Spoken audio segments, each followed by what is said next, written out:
Hey, what's up, everybody? Welcome back to another episode of Committed Critics, a pop culture podcast where we're not only committed to our opinions, but also each other.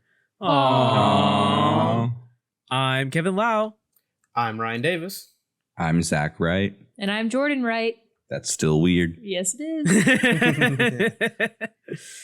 Oh man. Well, with Mr. and Mrs. Wright here. What am I, chopped Please, liver? Mr. Wright's my father. Call me Zach. Oh my God. All right. Well, I'm okay. done. Jordan was the one that suggested the topic of today, which is talking about sequels that are good or better than their original. Actually, I might have made a little goof in my notes because it says direct sequels at the top of the document, and some of my stuff are not direct sequels. It's all right. But That's okay. they're direct sequels to something. But anyways, Jordan, do you want to talk about this topic and why you found it interesting? Sure. So I think it was a conversation Zach and I were having the other day of just like sequels that we thought were better. Or it was just something that like randomly popped in my head. It was like, oh yeah, like this one's better. So like when you hear some of our examples, especially mine, like I talk about these all the time as sequels that I think are better or as good or better than the original. I think it started out as like a conversation of like, oh, it's a hot take, right? Yeah. Like more like a direct sequel. Like I think we're thinking more of like Return of Jafar is better than the original Aladdin, like kind of like hot takes like that. And then it kind of turned to like, oh no, there's actually a lot of sequels that are actually better than their originals. Mm-hmm. So it melded into this topic. Yeah.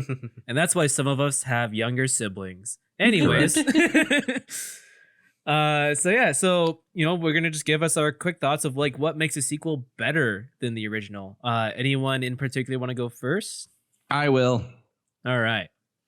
I like sequels that challenge the idea and build upon the themes of the original to make it different from its predecessors while still maintaining the essence of the original. I thought that was a very good sentence I wrote. I wanted to say it out loud. Yeah. Yeah. Thank you. Really like take it in. You know what? Read it again for the audience ready? to really indulge.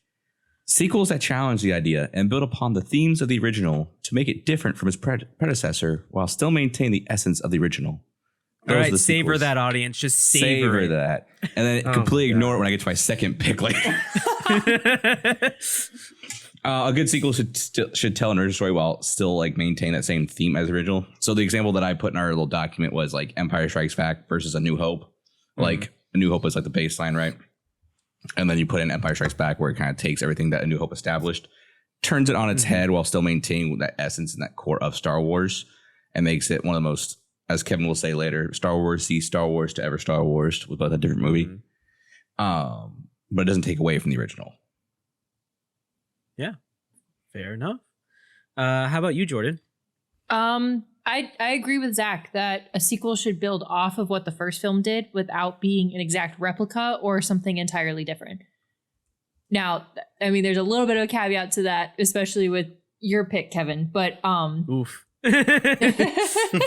your first one. But like, I really think that it should have a sequel should have its own flair while adding to the world that the first film built. So I like going into a sequel and stuff like that. I really try to not have that mentality of like it needs to live up to the original. I really just try to be like, okay, like if it has similar things to like the things that I really liked about the original, if those are kind of in there or like a similar way that the original did it, and then they add even more to it, then I'm usually pretty happy. Cool. Mm-hmm. All right. How about you, Ryan? So for me, I like a sequel. I like a sequel that expands on the story.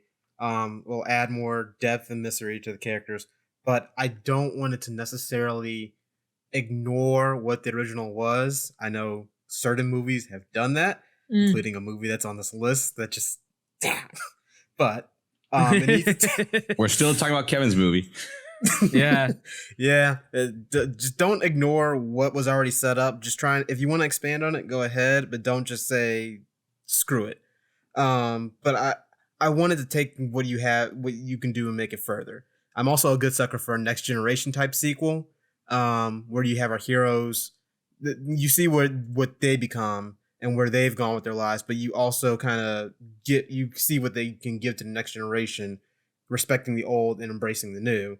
Unfortunately, multiple series that come to mind when I think of this type are generally pretty bad. One of those is again Kevin's movie, but I mean, we don't have to. We're like, I'm not planning to talk about this movie for very long. You guys I are know. already like, we haven't gotten there. We're already like spending too much time on it. others Because that's how good of a movie it is. Yeah. that's how bad of a movie it is. Oh, no. But No, it's not. it's terrible. God, okay, it's like 40% good. It's 40% good. Ryan doesn't Like, appreciate that's- art. Wow. I Well, give it a most 4. people don't appreciate art, so you know. I appreciate something that actually just does well and I just doesn't can't ignore. believe Ryan likes the art like Spider-Verse. That's how much of an art it is to other movies. It's not. It is nowhere near Spider-Verse. Spider-Verse was not divisive. Oh, okay. Spider-Verse is divisive for racists, but other than that, Across the Spider-Verse is surprisingly divisive. Like look at the negative reviews, man. There's a lot more than you would expect. the negative reviews for me on that movie is just all people who forgot it was a part 1, part 2 movie. And From what also, people are like, this movie's bad because of wokeness. Anyways, Yeah, Uh, continue. Go yeah. on. all right. Well, so in my opinion, there isn't really a one size fits all answer for like what makes a sequel better than the original. It's just because art is is such an abstract concept that there's not really like, yes, there is a level of objectivity of what makes a good movie, but also there's so much subjectivity of like that's branches off of that objectivity to the point that sometimes it changes the objectivity of what makes a movie good. Maybe this is a discussion for another time, but anyways, like I could say that a good sequel expands character, lore, and themes from its predecessor, like Empire Strikes Back, Across the Spider-Verse, Back to the Future Part 2. But there are also great sequels that exist to either fix the errors of the predecessors or be more introspective of what has been established to reveal its true story, like The Last Jedi, Tron Legacy, and the Matrix sequels, which I will die on this hill that the Matrix sequels are good. But there are also great sequels that are just parodies of their more serious predecessors, like Toy Story 2, Gremlins 2, and Scream 2. Thor Ragnarok. Well, yeah, Thor Ragnarok is actually great too. I like. It's a Thor parody. Ragnarok. It's Yeah. yeah, Well, it's I not- wouldn't call not it a parody. parody. It just No, leans it's into parody. leans into comedy more. It's a reboot. parody. But then of course there's also the discussion of spiritual sequels, which is like movies that are not technically like correlated in story or like creative teams or anything like that, but like they felt inspired from an older film and decided to like expand the themes in their own original story. Something the difference is like The Great Dictator and Jojo Rabbit and Taxi Driver and You Were Never Really Here are kind of like two big examples of spiritual sequels. But as we kind of go into it a bit more, I also want to note that we have not seen every movie ever. So do not think of what crazy. So don't think of this as a definitive list of sequels better than originals. Like, for example, I have never seen The Godfather, and Zach has never seen Back to the Future.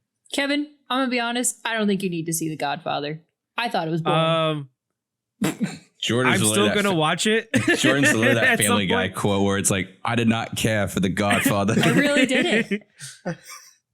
Really I- It didn't. insists upon itself. Such a Yeah. great. It has Family a Guy, point to man. make. It's very insisting. It's just it's a movie. I It's a can movie. never watch a full episode of Family Guy in the same way I can never watch a full episode of The Office, but like some of the jokes, man, are just Bro, top tier. Family Guy hits. All right, there's some Yeah. jokes in Family Guy just fucking hit every time. Yeah, like again, I can't sit still for an entire episode because I feel like it loses momentum for Correct. to hold an episode. But like, there's some gags, man. That's like this is top tier comedy. I just want to talk to him. Peter's sitting there alone in the shotgun. Just want to talk to him. All right, so now we're gonna dive into our first pick of two of sequels that are better than the originals. I'm just gonna say mine real quick. My first pick of a sequel better than the original is The Last Jedi. No, I will not elaborate. Goodbye, Ryan. Your turn. Oh, I want to hear this elaboration. No. All right, guys. In that case, I'm gonna read this entire letterbox review. I mean, he's right. He's not. He's He correct. says, according to Kevin, The Last Jedi is the most Star Wars film that ever Star Wars, and I don't understand how it was. Revenge of the Sith is the most Star Wars film that ever Star No, Wars. and I Ryan, will literally just die on read it. Kevin's letterbox. He paints it out in a perfect picture. I have read it, and I'm just like, this is. Just keep reading it. Just keep reading it. Literally. It ends with the Broom Kid, which is also a nice touch, showing how Luke Skywalker once again became the New Hope and saved the rebellion. Luke became a New Hope. That's how we're going to win. It's about find what you hate, it's about say what you love. Luke literally did that in Return of the Jedi. He threw away his lightsaber and said, I'm a Jedi, my father before me. And that's how they fucking won. I'm fine with that. I'm not fine with him dying at the end of it, but I'm fine with that. You want to go with that? Anyway, Ryan, what's your pick? I'm staying out of this conversation. My pick is phenomenally much better than The Last Jedi. No, God, fuck you. Not at all. Get out of here. Not at all. It is. Ryan, it is your very little, much better than. Ryan, your It is little very much better than blurb. The Last Jedi. Your blurb you wrote right here is way better than the entire movie. I had more fun reading this than I did watching the fucking movie.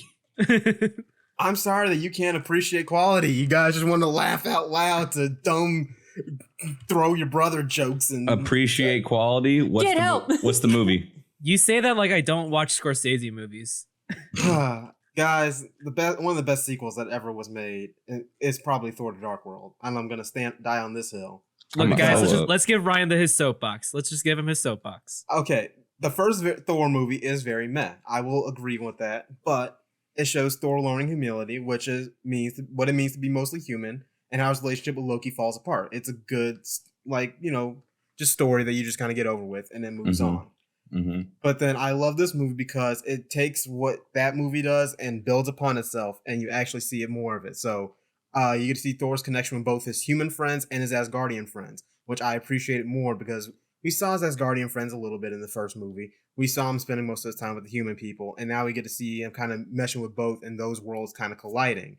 You get to see Thor use his powers way more than he did in the first movie because obviously in the first movie he didn't have it until like the last act. So you kind of get like a sense of how his powers work more. And then in this, you also see what a fight between gods can look like. Because obviously when the Dark Elves start off, they're not as strong as, most of the Asgardians. But then as soon as they get the ether, they're on probably the same level. Instead of seeing an Asgardian reacting to life on Earth, you see human react to life on Asgard. And you also get your first clue to the Infinity Stones, because at this point, we didn't know the Tesseract or that the Scepter were Infinity Stones. We just thought they were just generic weapons, MacGuffins for the Avengers movie. And I also just love Thor and Loki's banter in this movie, because they seem like brothers, albeit ones with a very strained relationship, given that there's been 2 movies now that have shown them clashing. Thor: The Dark World builds better on it, but then unfortunately you get to Thor Ragnarok and it ignores everything from the first 2 movies because they just wanted to make jokes. It does not ignore the first 2 movies at all. It does. It literally just says, doesn't. We're going to take everything and laugh at it. We're just going to laugh at it. I mean, I'm so mad how they end Dark World on this huge cliffhanger, and then Thor Ragnarok immediately just says, you know what, that cliffhanger, we're just going to say, fuck it. It was a joke. It's kind of hard to explain this feeling that I'm feeling right now, but like it's called hate, Kevin. It's called hate. No. While Ryan was explaining his love of Thor: The Dark World, I felt like I lost my ability to see. It's called blind. It's called seeing red, Kevin. I just feel numb. It's okay. It's how I feel every single time I hear you guys talk about The Last Jedi. Yeah. No, that's why I wanted to give you your soapbox. I was like, I don't want to talk about The Last Jedi. We've already been down this road before. Ryan, you have your moment. We're gonna move on. We're moving on. I picked The Dark Knight. Everyone raised their hell. What a film, bro. Shut the fuck up. Shut the fuck up. What you a want to know film, how I got bro. these scars, Zach? This is the perfect example of a direct sequel that's better than the original. All right. Oh, 100%. Yeah. This could be any better. This could be the clear pick, all right? The Dark Knight is legit. People forget about the fucking Batman Begins and go, oh yeah, Dark Knight, great. It was like, oh, about the first one. Who gives a fuck about the first one? Like, what? I've Who cares about the third one? It doesn't help that the first one is called Batman Begins, and then the other 2 are called Dark Knight and Dark Knight Rises. Yeah, because Christopher Nolan guys act together, realize how cool the Dark Knight sounds in the movie. That sounds awesome. It does. Yeah.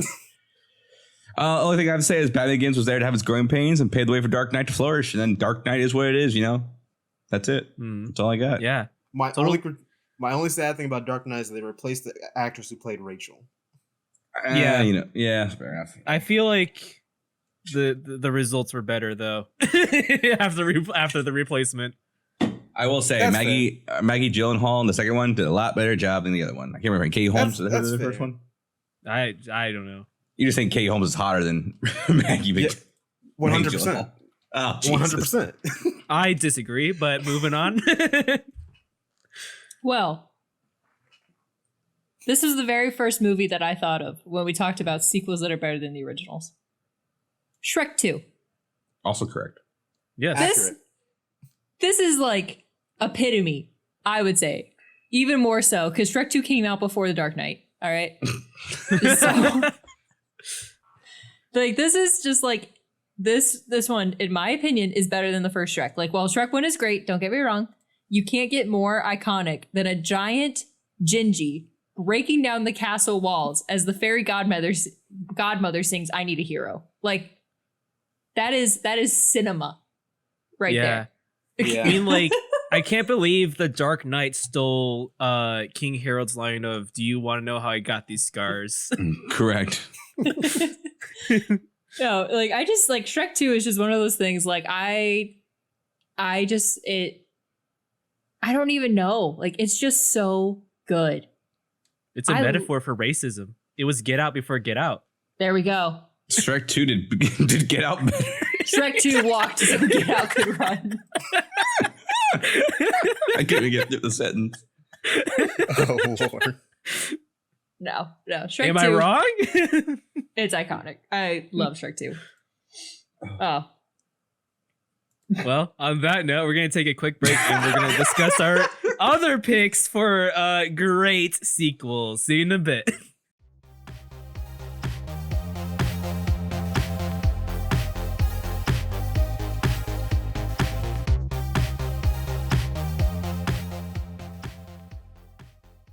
Hey everybody, my name is Jordan, and you've probably heard me on an episode or two, but did you know I also have a baking channel? Bluebell Bake is by the amateur baker for the amateur baker.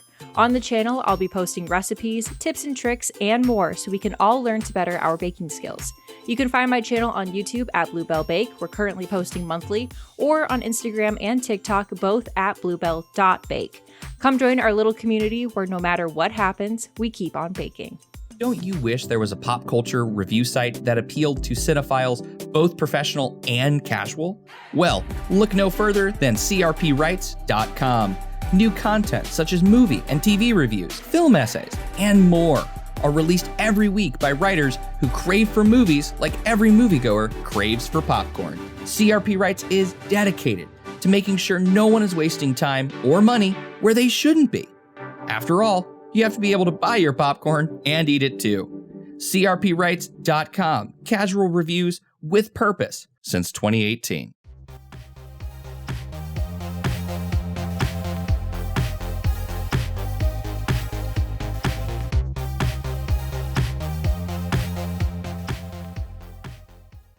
And welcome back to Committed Critics as we continue to talk about sequels that are better than their originals. And this is our round of our second picks.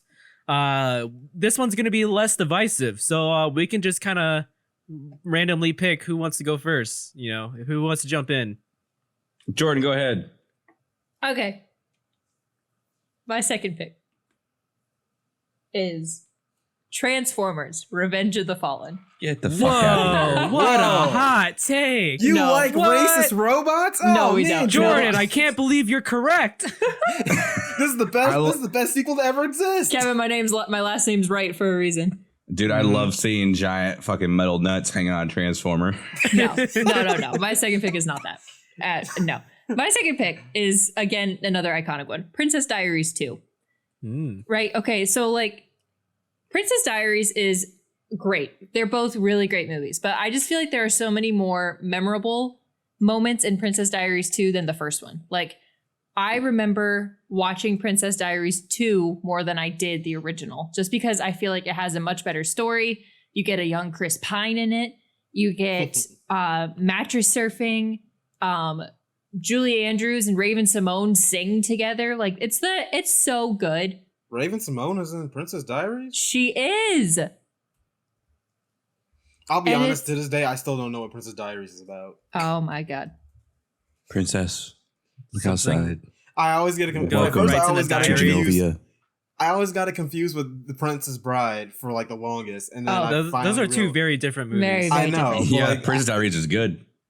Well, let's not get. And That's then like there's too Ella crazy here. Enchanted. Ella Enchanted is also iconic. Okay, I one also of my got it favorite confused movies. with that too. I got No, that that's one, those two understandable. confused. Yeah, that one's confusing. Yes. Love Ella Enchanted. Anyways, like but Princess Diaries too, like it's just like I think the plot is better than the original, and it even has like a whole feminist take at the end. Like it is just one of those like movies that I think actually can kind of last like generations too. I will say, Ellen Enchanted, better than Lord of the Rings. Oh, you Wow. haven't seen Lee Lord is of the in Princess Rings. Diaries too. I haven't What seen the either. hell? I haven't seen Ella Enchanted, so like I can't even combat that. Ella Enchanted was one of my favorite movies growing up as a kid. Absolutely. All I know is that there's like trolls or orcs in there that capture at some point. Ogres. Ogre, that's what it is. Sorry, that's the only frame reference I had. It's Wow. so good. Ogres. No, I'm surprised they have Stan Lee in this movie as well. He made a cameo He did, yes. And Princess Ella Diaries. Enchanted? in Princess Diaries. Princess In Diaries. Princess he did. Diaries too. Yeah. Wow. Man, So technically, part of the Princess Diaries MCU. 2. Yeah, I was about to say it's the first movie in the MCU actually, not Iron Man. It's Princess Diaries 2. Bruh, if Anne Hathaway shows up in Secret Wars, Well, technically, the first Tobey Maguire movie is the first MCU movie. gross. Technically, yes, it is now. I hate that fucking movie. I hate the fucking Tobey Maguire movies. I do too. Finally, someone else who agrees with me on this. We've been through this, Ryan. We've been through this. Remember we got drunk in good at- college and watched Spider-Man 3? Oh yeah, that was a great time. Great time. Great time. I'm just gonna not comment on that. Yeah, that's fair. Anyway, Zach, right. what's your second pick? I picked Tron Legacy because Tron 1 is dog shit. Oh no. Hey guys, Rehashing go this listen to our argument. Tron episode if you want to hear what Zach's thoughts on Tron. Yeah. were. Yeah, Thanks hear for how plugging, wrong Ryan. he is about the first movie. Yeah. No, Tron 1 sucks. Tron 1's dog water, No. bro. It is an Um, acquired taste. No, Tron 1 is dog water. This squeak boot is great. Guys, I still can't understand how Zach hates Tron 1. It doesn't make sense. Tron 1's fucking shit, bro. But you're a film major. You like graphic I'd rather stuff. have an uncontrollable diarrhea episode than ever watch Tron 1 again. Okay, that's Oh lord, That's taking a bit far, man. I was No, about man. to say, I'm like, whoa. Tron Legacy Can't is wait- great, though, however. Is It's a Hannah gonna great- hear this? Yeah, probably. It's a great reboot of a shitty movie. It tells essentially the exact same Well- story, but better, and builds off of it, and creates a more unique and creative environment artistically with its use of CGI and production design. That's all I got. Ryan, go ahead. I'm just saying, Hannah. I don't know if you want to just kill Zach now, please. Tron 1, I'm 1 out of 5. Jesus No. Christ. All right. My next one is definitely 100% the best movie ever. Wait for it. Citizen Kane 2. Oh God. The Return of Rosebud. No, My guys, sled it's is Star- back. It's Star Wars Attack of the Clones. It's obviously the best Star Wars movie that ever exists. The It has Titan the line, submarine. I don't like sand in it. Anyone who That- says I that don't like sand Titanic is obviously the most submarine. it's the most romantic movie that ever exists. Ryan, did you hear me? What'd you say? I said best Titanic sequel is a submarine. Titan submarine. Oh, God, yes. I can't wait for James Cameron to make that movie. No, my actual pick is Dawn of the Planet of the Apes. Because no, nothing. Okay, No, I would agree with this. That's good. okay. I was like, The Planet of the I don't Apes know. trilogy, very, very good. One of my Okay, favorites. cool. I Yeah, I enjoyed it think- as well. Yeah, I mean, I need to rewatch this trilogy because it's been a Mhm. while. Same. When I was watching them in theaters as they came out, and when Dawn of the Planet of the Apes came out, I like absolutely loved it. That was like a 5 out of 5. And then Mhm. I watched it again. I think in like 2018, 2019, and I was like, this is still really good, but it was just kind of cheesier and not as in depth as I remembered it being. Mhm. But it was still good. But what's up? I think Dawn is like, I think people think Dawn is the best one of all three.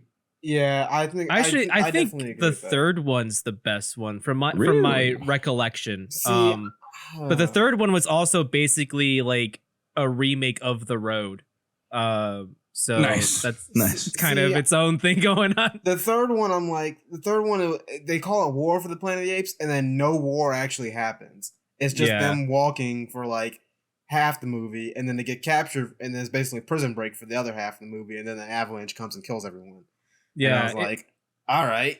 it was kind of interesting to see the literary allusions to The Road by Cormac McCarthy in that movie, but I remember it kind of being the best one. But then again, it's been too long for me to really say an absolute opinion on them.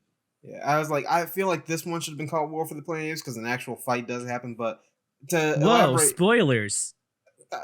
I mean, it's been out since 2014. It's almost 10 years old, people. If you haven't seen it by now. No, Ryan's right. The first one should be called Dawn. The second one should be called War, and Rise should be the last one.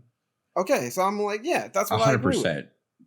Okay, because I was like, these names seem a little bit convoluted. I get what you were trying to go for, Mm-hmm. like when they were doing it, but like at the same time, I was like, okay, no war actually happened in the third movie. It all happened in the second one, and I was like, the first one, yeah, it's Dawn. Dawn and Rise kind of you can mix it up, but I think Dawn does work better. I'm pretty Anyway. sure I am like almost certain Screen Rant wrote an article about this. Maybe they did. Anyway, to elaborate on why I say this movie is better, the first movie makes you root for the apes just because humans suck and are cruel. Animal cruelty was a PETA violation the entire movie. Then this movie actually makes you see the gray between both sides because Caesar and Malcolm both want to make peace despite all the trauma and horrors they've experienced from the opposite side.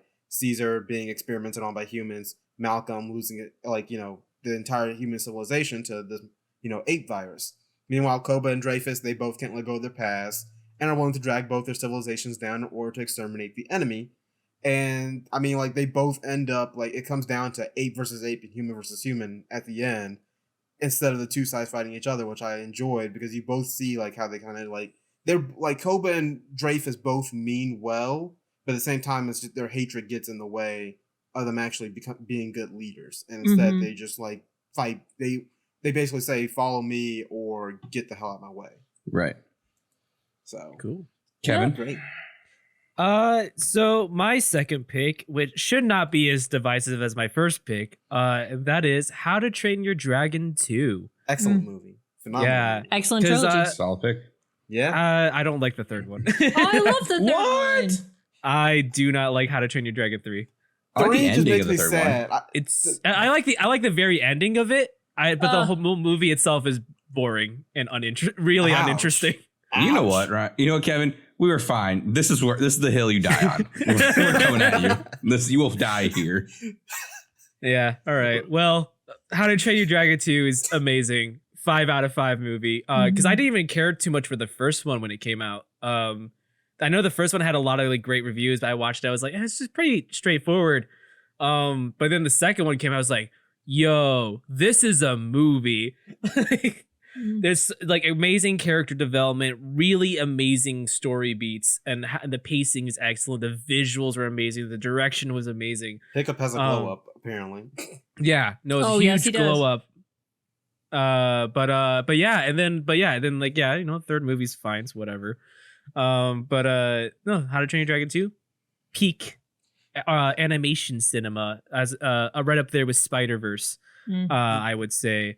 But yeah, so yeah, even though this pick was not as divisive as my first one, apparently I have other hot takes that I should never talk about ever.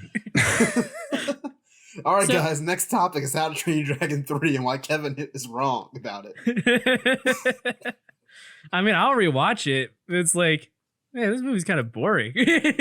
So, Kevin, I'm assuming you're going to be scheduling a trip to come down to Florida when the new Universal Park opens? Because there's a How to Train Your Dragon section of the park. I did not realize this was happening. Yes, it either. is. And Super Mario World too. Uh-huh. Oh. I knew this Mario one was coming. I would definitely want to go to that one. See, here's the thing. I love How to Train Your Dragon 2. I am not part of the How to Train Your Dragon fandom. I'm kind of surprised that like such a dedicated fandom exists. Yeah. Mm-hmm.